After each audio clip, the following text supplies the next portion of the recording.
Hello everyone. Last lecture में हम बात कर रहे थे कि हम नर्स्ड इक्वेशन को हाफ सेल के लिए कैसे यूज कर सकते हैं, यानी कि हम नॉन स्टैंडर्ड इलेक्ट्रोड पोटेंशियल को कैलकुलेट कर रहे थे और उसके लिए कौन सी इक्वेशन यूज कर रहे थे, नर्स्ड इक्वेशन। हमें पता था कि नर्स्ड इक्वेशन दो जगह यूज होती है, यानी एक तो एक एनी टेम्परेचर पर एक फॉर्म यूज होती है, एक सिर्फ 298 केल्विन पर्टिकुलर टेम्परेचर पर अलग फॉर्म यूज होती है। तो हम पर्टिकुलरली 298 केल्विन वाला एक केस देख रहे थे, क्योंकि मोस्ट ऑफ द क्वेश्चंस जो होते हैं 90% क्वेश्चंस जो होते हैं वो उसी पर्टिकुलर टेम्परेचर पर ही दिए जाते हैं।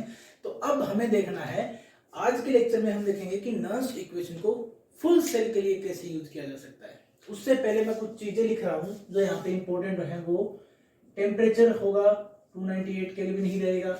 जो कंडीशन है नॉन स्टैंडर्ड के लिए, जब भी कंडीशन की बात करते हैं तो क्या है, स्टैंडर्ड कंडीशन में चेंज है ना, यानी कि कंसंट्रेशन वो भी 1 के इक्वल ना हो, प्रेशर वो भी 1 atm के इक्वल ना हो। ये है नॉन स्टैंडर्ड कंडीशन। तीनों में से कोई भी एक चेंज हो जाए तो वो नॉन स्टैंडर्ड कंडीशन हो जाएगी।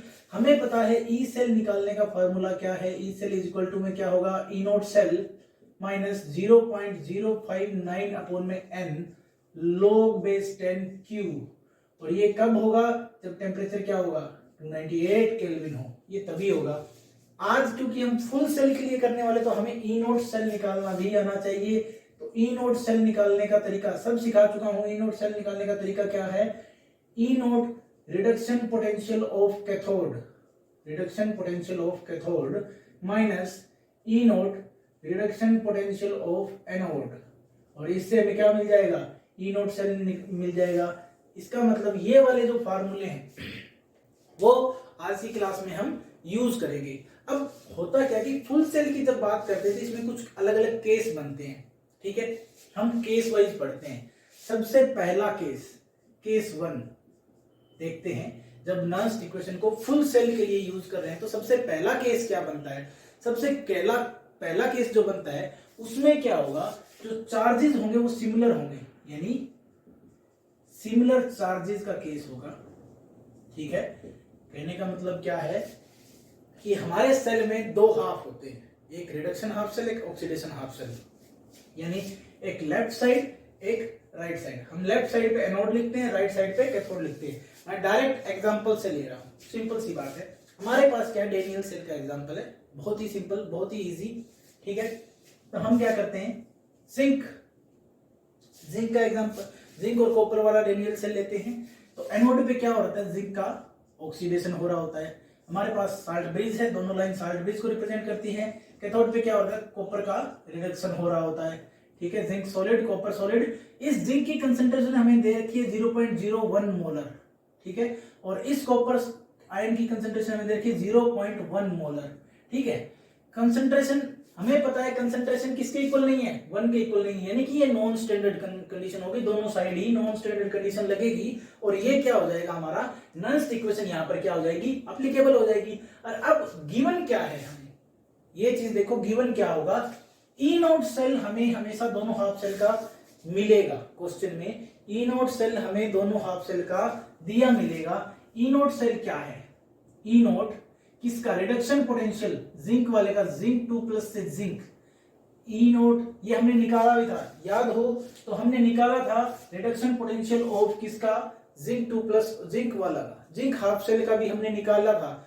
तो वो कितना होता है, जिंक वाले का वो होता है माइनस 0.76 वोल्ट। और ई नोट कॉपर 2+, कॉपर वाले का कितना होता है, प्लस का 0.34 वोल्ट। ये है गिवन। टेम्परेचर हमें दिया हुआ है 298 केल्विन। हमें निकालना है ई रिडक्शन पोटेंशियल या फिर ई सेल क्या होगा। इस कंप्लीट सेल के लिए हमें ई सेल की वैल्यू निकालनी है। अब देखो, बिल्कुल ध्यान से देखो, क्वेश्चन हमारे पास यही है, यही हमारा एग्जांपल है, यही हमारा क्वेश्चन है कि हमें ई सेल निकालना है या ई रिडक्शन पोटेंशियल निकालना है। तो हमें पता है कि 298 केल्विन पे कौन सी इक्वेशन यूज होगी, नेक्स्ट की ये इक्वेशन यूज होगी। और वो इक्वेशन क्या है, E cell is equal to E naught cell minus 0.059 divide by n log base 10 Q। इससे हमें क्या पता चलता है कि हमें तीन चीजों की वैल्यू पता होनी चाहिए। कौन कौन सी, देखो बच्चों, सबसे पहली तो ई सेल पता होना चाहिए, ई नोट सेल, सॉरी ई नोट सेल की वैल्यू पता होना चाहिए। दूसरा n की वैल्यू पता होनी चाहिए और तीसरी Q की वैल्यू हमें पता होनी चाहिए। जब ये तीनों वैल्यू पता होंगी तो हम क्या करेंगे, इसमें पुट कर देंगे और डायरेक्ट ई सेल निकाल लेंगे। ठीक है, तो अब हमें क्या करना है, सबसे पहली कैलकुलेशन किस चीज की करनी है, ई नोट सेल। हम ई नोट सेल निकालना जानते हैं। ई नोट सेल का तरीका क्या होता है, E naught reduction potential of cathode minus E naught reduction potential of anode. हमें पता होता है कि यही होता है ई नोट सेल। तो रिडक्शन पोटेंशियल ऑफ कैथोड हमें दे रखा है। अब ये एनोड वाला पार्ट है, नेगेटिव का मतलब यहाँ एनोड है, मैं गैल्वेनिक सेल की बात कर रहा हूं पूरी की पूरी, और ये क्या है, कैथोड का पार्ट है। Negative anode, positive cathode, simple सी बात कर रहा हूं मैं। तो इलेक्ट्रोलाइटिक सेल दिया हुआ है, तुम्हें यहीं से पता चलना है कि एनोड क्या है, कैथोड क्या है। एनोड पे हमेशा ऑक्सीडेशन होता है, जहां पे ऑक्सीडेशन लिख रखा है उसको नेगेटिवली चार्ज बताओ, जहां पे रिडक्शन लिख रखा है उसको पॉजिटिवली चार्ज लिख दो। सिंपल सी बात है। हमें यहीं से आधी इंफॉर्मेशन, तो ये सारी इंफॉर्मेशन यूज करना मैं सिखा चुका हूं आपको। अब आपको क्या करना है, ये फॉर्मूला अप्लाई करना है। हमें वैल्यू दी मिलेगी स्टैंडर्ड रिडक्शन पोटेंशियल किसका, कैथोड का। अब कैथोड पे कौन सा पार्ट है, कॉपर वाला पार्ट है, यानी 0.34 की वैल्यू माइनस में फिर एनोड वाला पार्ट। एनोड पे क्या हो रहा है, ऑक्सीडेशन, यानी जिंक वाला पार्ट। तो 0 माइनस का 0.76 कितना आ जाएगा टोटल, 1.1 वोल्ट। ये तो हम निकाल चुके हैं, इसलिए हमें पहले ही पता है। ई नोट सेल की वैल्यू हमें मिल गई है कि इतनी होती है। सेकेंड थिंग क्या है, सेकेंड चीज हमें निकालनी है, एन क्या है इक्वेशन में, एन क्या है। एन के लिए हम क्या करेंगे, हम एनोड और कैथोड दोनों पे क्या क्या हो रहा है उन रिएक्शंस को लिखेंगे। एनोड पे क्या हो रहा है भाई, हमारा ऑक्सीडेशन हो रहा है, यानी जिंक क्या कर रहा है, जिंक 2+ में ऑक्सीडाइज हो रहा है, यानी इलेक्ट्रॉन लूज कर रहा है, और 2 इलेक्ट्रॉन लूज कर रहा है। कैथोड पे क्या हो रहा है, कॉपर 2+, वही 2 इलेक्ट्रॉन लेके किस में जा रहा है, कॉपर सॉलिड में जा रहा है। ठीक है, ये है कैथोड की रिएक्शन। दोनों रिएक्शन हमें पता है, दोनों को जोड़ दो, 2 से 2 इलेक्ट्रॉन कैंसिल हो जाएंगे। जिंक प्लस कॉपर 2+, रिएक्शन क्या बनेगी, जिंक 2+ प्लस कॉपर सॉलिड। ठीक है, जिंक सॉलिड, ये एक्वस एक्वस होता ही है, तुम लोगों को पता ही है। ठीक है, अब देखो एन क्या होगा, एन वो होगा कि अगर हमने किस चीज की बात की, कैसे, सिमिलर चार्ज का, दोनों साइड क्या है, सेम चार्ज आ रहा है, वही तो एन की वैल्यू है। एन क्या है, एन है ये वाली वैल्यू कि कितने इलेक्ट्रॉन यहां पर ट्रांसफर हो रहे हैं, कितने इलेक्ट्रॉन यूज हो रहे हैं। अगर वो सेम यूज हो रहे हैं तो उतनी ही वैल्यू हो जाएगी एन की। यहां पर एन की वैल्यू क्या हो जाएगी, 2, क्योंकि कितने इलेक्ट्रॉन यूज हो रहे हैं, 2 इलेक्ट्रॉन यूज हो रहे हैं। एन की वैल्यू क्या हो जाएगी, 2। अब हमारे पास ई नोट सेल की वैल्यू है, एन की वैल्यू है। अब वैल्यू रहती है किसकी, थर्ड चीज है क्यू की वैल्यू रहती है कि क्यू क्या है। क्यू होता है कंसंट्रेशन ऑफ एनोड प्रोडक्ट की और divide by concentration of cathode product की, यानी ऑक्सीडेशन वाले प्रोडक्ट की कंसंट्रेशन अपॉन में रिडक्शन वाले की कंसंट्रेशन, और यहां पे इनकी स्टोइकियोमेट्री आएगी, यहां पे दोनों की स्टोइकियोमेट्री आएगी, स्टोइकियोमेट्री आएगी, यहां पे पावर लगेगी। पावर कितनी लगती है, जितने इसके बाहर स्टोइकियोमेट्रिक कोएफिशिएंट लगा होता है वही उसके बाहर पावर लगता है। ध्यान से देखना, लास्ट वीडियो लेक्चर में मैंने क्या कहा था कि सॉलिड की एक्टिविटी क्या होती है, ऑलवेज 1 होती है। तो उनको तो हम लिखेंगे नहीं, फिर क्या जरूरत है लिखने की। इसका मतलब जिंक सॉलिड इसकी एक्टिविटी 1, कॉपर सॉलिड इसकी एक्टिविटी 1, तो बचता क्या है, हमारे पास 2 प्रोडक्ट बचते हैं, एक जिंक 2+, एक कॉपर 2+। अब हमें देखना है एनोड वाला प्रोडक्ट कौन सा है, तो क्यू क्या आ जाएगा, एनोड प्रोडक्ट कौन सा है बताओ भाई। एनोड का प्रोडक्ट है जिंक 2+, इसकी कंसंट्रेशन और पावर कितनी है, क्योंकि जिंक के ऊपर कितना है, कोई यहाँ पे कोएफिशिएंट नहीं है, 1, तो पावर 1 डिवाइड बाई कॉपर 2+, इसकी भी पावर क्या है, 1। तीनों चीजें पता चल गई, ई नोट सेल पता चल गया, एन की वैल्यू पता चल गई, क्यू की वैल्यू पता चल गई। अब डायरेक्ट इस फॉर्मूले में पुट करना है, बस सिर्फ पुट करना बचता है। हम इसको पुट करते हैं भाई यहां, ठीक है, मैं यहां पुट कर रहा हूं अब इसको। तो E cell is equal to, E naught cell की वैल्यू कितनी आई, 1.1 वोल्ट, ठीक है, minus 0.059 divide by n, n की वैल्यू कितनी है, 2 log बेस 10, ठीक है, log base 10। अब जिंक 2+ की कंसेंट्रेशन हमें पता है, जिंक 2+ आयन की कंसेंट्रेशन याद दी हुई है क्वेश्चन में, देखो कंसेंट्रेशन टर्म दी हुई है, वो कितनी होगी 0.01 डिवाइड बाई कॉपर 2+ की कंसेंट्रेशन कितनी दी हुई है 0.1। ठीक है, इसको सोल्व करोगे, इस पूरे पार्ट को सोल्व करोगे तो क्या आ जाएगा, वो किसके इक्वल आएगा 1/10 के। इसका मतलब वो किसके इक्वल आ जाएगा 10⁻⁻1। तो मैं इसको ऐसे लिख सकता हूं 1.1 माइनस में 0.059 डिवाइड बाई 2 log बेस 10⁻⁻1। और ये कौन सा फॉर्मूला आ गया, ये वही फॉर्मूला है जो मैंने लिखवाया था, कौन सा, log base a power b is always equal to b। ये वो वाला फॉर्मूला था जो लास्ट लेक्चर में यूज हुआ था, वही आ गया। इसका मतलब क्या है, इस पूरे फ्रैक्शन की वैल्यू क्या आ जाएगी -1 के इक्वल। तो -1 को उससे मल्टीप्लाई कर दो, इससे इसको काटो, वैल्यू आ जाएगी इसकी 1.1 माइनस 0.0295 इंटू -1। ये माइनस का दोनों क्या हो जाएंगे मल्टीप्लीकेशन के बाद प्लस के, तो 1.1 प्लस में 0.0295 आ जाएगा, दोनों को जोड़ दो 1.1295 वोल्ट आ जाएगा हमारा ई सेल। ये हमारा क्वेश्चन सोल्व हो गया। यानी कि नॉल्स इक्वेशन के थ्रू हम फुल सेल का रिडक्शन पोटेंशियल या ई सेल या ईएमएफ निकाल सकते हैं।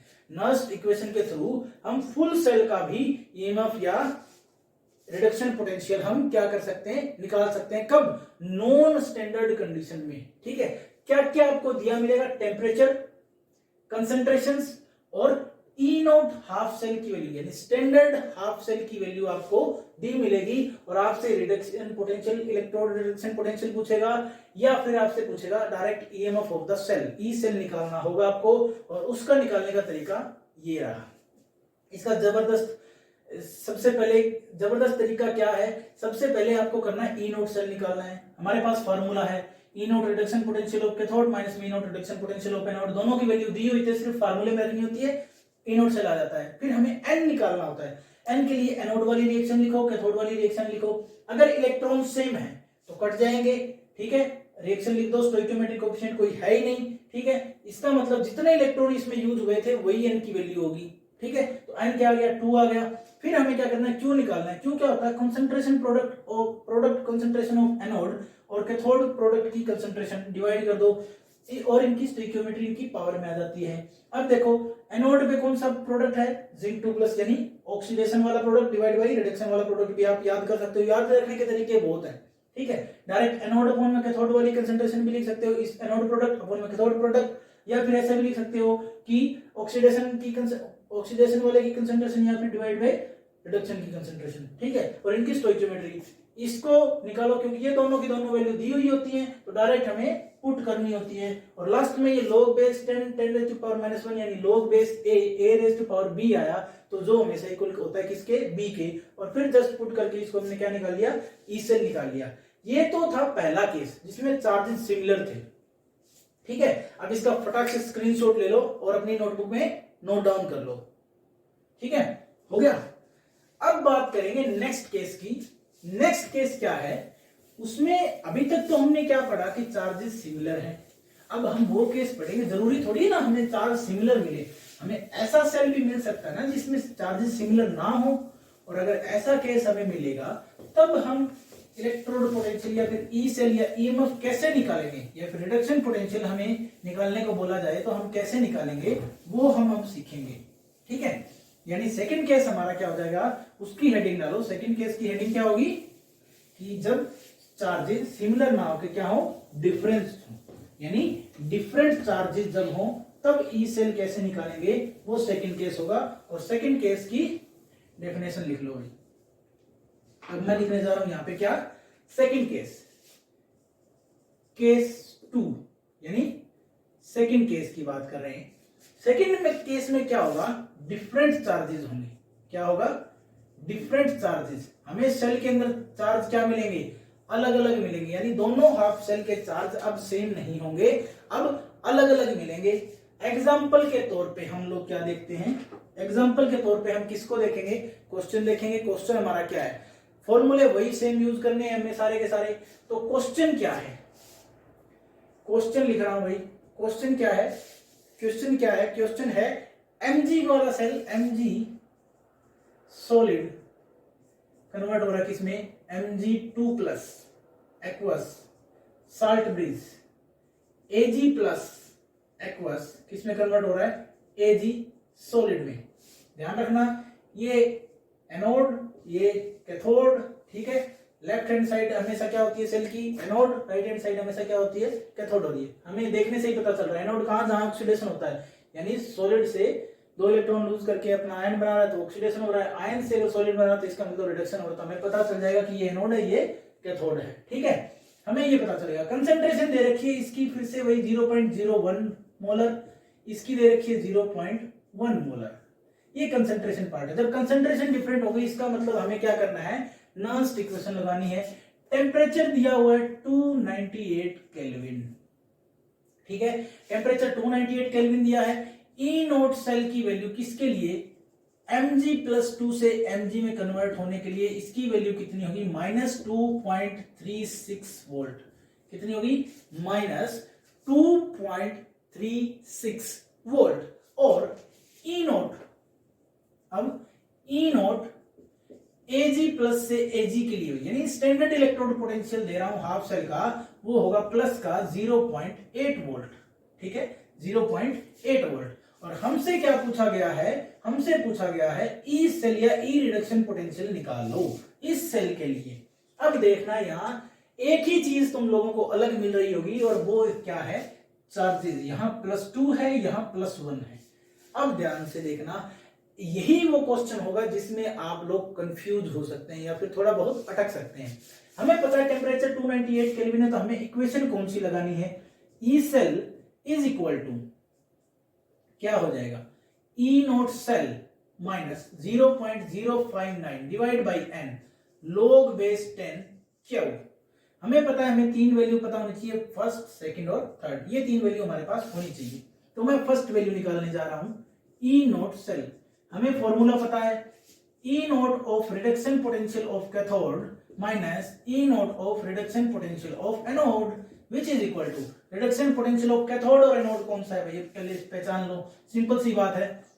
जहां ऑक्सीडेशन, अब दोनों के रिडक्शन पोटेंशियल दिए हुए हैं, ये कौन सा पार्ट था, एनोड वाला, और ये कौन सा पार्ट था, कैथोड वाला। इसका मतलब क्या हुआ, 0.8 माइनस में माइनस का 2.36, इसका मतलब क्या हुआ 3.16 वोल्ट क्या आ गया हमारा, ई नोट सेल की वैल्यू आ गई। यानी पहला पोर्शन तो बिल्कुल इजी है कि ई नोट सेल कैलकुलेट करना तो बिल्कुल इजी है। क्यों, क्योंकि ये दोनों वैल्यू स्टैंडर्ड इलेक्ट्रोड पोटेंशियल की दी हुई मिलेगी, ठीक है, पहला काम तो हो गया।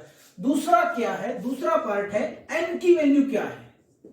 इसको निकालने के लिए सबसे पहले क्या करो, एनोड की रिएक्शन लिखो और फिर कैथोड की रिएक्शन लिखो। एनोड वाली रिएक्शन लिखोगे, एनोड पे क्या हो रहा कि Mg जो कि सॉलिड में है वो किस में कन्वर्ट हो रहा है, Mg+2 में, कितने, 2 इलेक्ट्रॉन लूज करके। और जबकि Ag+ जो कि एक्वस में है, ये Mg2+ एक्वस है भाई, ठीक है, वो क्या कर रहा है, एक ही इलेक्ट्रॉन ले रहा है और किस में कन्वर्ट हो रहा है, Ag सॉलिड में। अब ध्यान से देखना, इन दोनों इक्वेशन को कंबाइन करो। हम कंबाइन करते हो तो क्या करते हैं, इलेक्ट्रॉन को अगर बराबर होते हैं तो काट देते हैं, लेकिन यहां पे तो इलेक्ट्रॉन बराबर नहीं है। अब क्या करें, अब हम क्या करेंगे, इन इलेक्ट्रॉन्स को बराबर करने के लिए क्या करेंगे, इनको कोई न्यूमेरिकल, ऐसी न्यूमेरिकल वैल्यू से मल्टीप्लाई करेंगे ऊपर और नीचे, दोनों जगह क्या हो, नंबर ऑफ इलेक्ट्रॉन्स बराबर हो जाए। अब जैसे कि इसको मैं 1 से मल्टीप्लाई कर दूं और इसको 2 से मल्टीप्लाई कर दूं, पूरी इक्वेशन को, थ्रू आउट द इक्वेशन, तो क्या हो जाएगा, 1 mg 2+2 और 2 इलेक्ट्रॉन, यहां क्या हो जाएगा 2Ag+2 इलेक्ट्रॉन और Ag, यानी अगर इसको 2 से मल्टीप्लाई करूं तो यहां क्या हो जाएंगे, 2 इलेक्ट्रॉन हो जाएंगे, है ना। तो इसको मैं क्या लिख सकता हूं, फिर 2 से 2 इलेक्ट्रॉन कैंसिल हो जाएंगे, सिंपल सी बात है। तब मैं इसको क्या लिखूंगा, Mg, पूरी इक्वेशन को ऐड कर रहा हूं, Mg सॉलिड प्लस, मैं इसको यहां मल्टीप्लाई करके ही दिखा रहा हूं डायरेक्ट, 2Ag+, ठीक है, 2, क्योंकि 2 से मल्टीप्लाई कर दिया, 2Ag+ 2 से 2 इलेक्ट्रॉन यहाँ पे कैंसिल हो गए, क्योंकि यहाँ 2 इलेक्ट्रॉन, यहाँ भी 2 इलेक्ट्रॉन, कैंसिल आउट, इलेक्ट्रॉन्स आपस में कैंसिल आउट हो गए। ठीक है, अब यहाँ क्या होगा, क्योंकि एक ही से मल्टीप्लाई है तो Mg प्लस 2 एक्वस, ठीक है, ये एक्वस, और प्लस में 2 से मल्टीप्लाई है 2 Ag सॉलिड।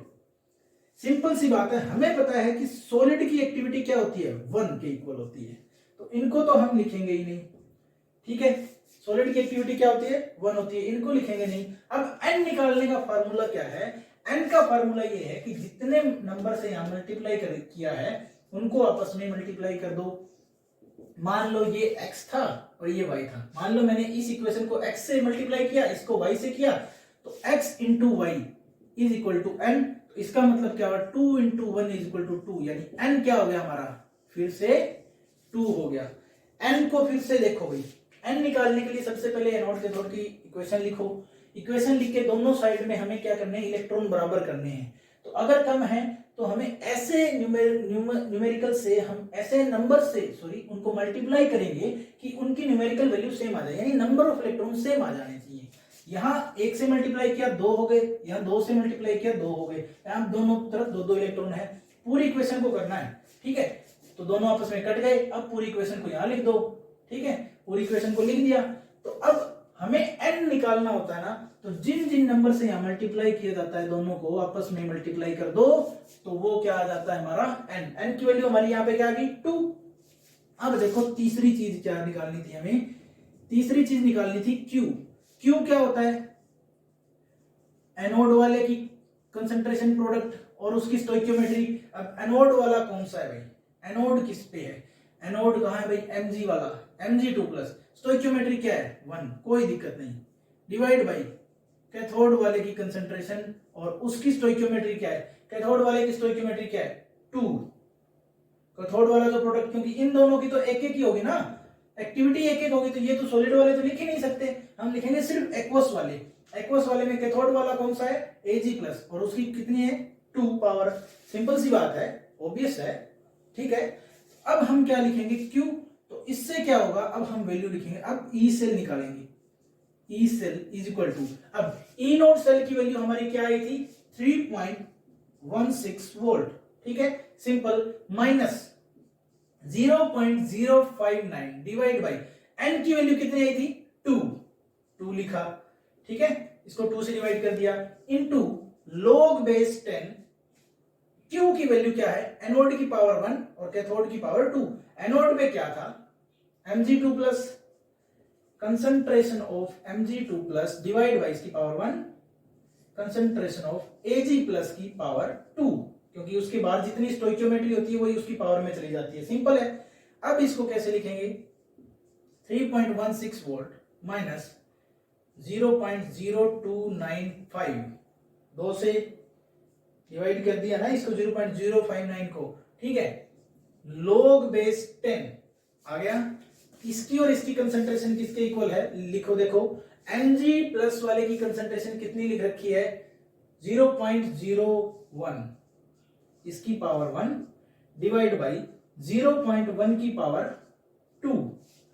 ध्यान रखना दोनों क्या हो जाएंगे, इक्वल हो जाएंगे, ये तो 0.01 ही रहेगा और ये 0.01 हो जाएगा, दोनों कैंसल आउट, ये 1 हो जाएगा, यानी इसकी पूरी वैल्यू क्या आ जाएगी 1, और ये क्या हो जाएगा log बेस 10 1, और log 1 की वैल्यू क्या होती है हम सबको पता है, log 1 की वैल्यू क्या होती है, यहां लिख रहा हूं भाई, log बेस 10 1 की वैल्यू होती है 0, log 1 की वैल्यू 0 होती है, और अगर इसकी वैल्यू 0 हुई तो इसका मतलब ये पूरी टर्म क्या हो जाएगी 0 हो जाएगी, और अगर ये टर्म 0 हो जाएगी तो E सेल की वैल्यू क्या आ जाएगी 3.16 वोल्ट, यानी इस सेल के लिए जो E सेल की वैल्यू होगी वो होगी 3.16 वोल्ट, क्या होगी 3.16 वोल्ट। क्यों, क्योंकि log 1 की वैल्यू हमेशा हमें पता होती है क्या होती है 0 होती है, log 1 की वैल्यू क्या होती है 0 होती है, ठीक है, सिंपल सी बात है, इतना तो तुम्हें पता ही होगा ना, log 1 की वैल्यू 0 होती है, तो इसकी वैल्यू क्या आ जाएगी, जितनी इसकी स्टैंडर्ड इलेक्ट्रोड पोटेंशियल की वैल्यू होती है E नोट सेल की होती है, उतनी इसकी ई सेल की वैल्यू होती है इस सेल के लिए, सिंपल, जो कंडीशन हमने दे रखी थी।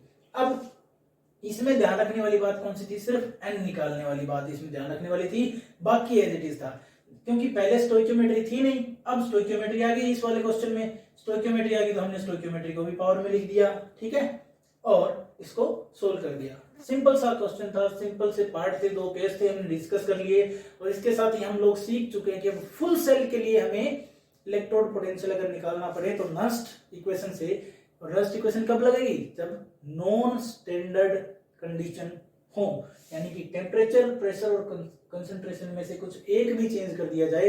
यहाँ क्या चेंज था, कंसंट्रेशन चेंज थी, टेम्परेचर तो एज इट इज था, और इस टेम्परेचर पे कौन सी इक्वेशन लगेगी, ये वाली नॉन इक्वेशन लगेगी, इसको तुम्हें ध्यान रखना है। अब इसका जल्दी से स्क्रीनशॉट ले लो और कॉपी में नोट डाउन कर लो, ठीक है।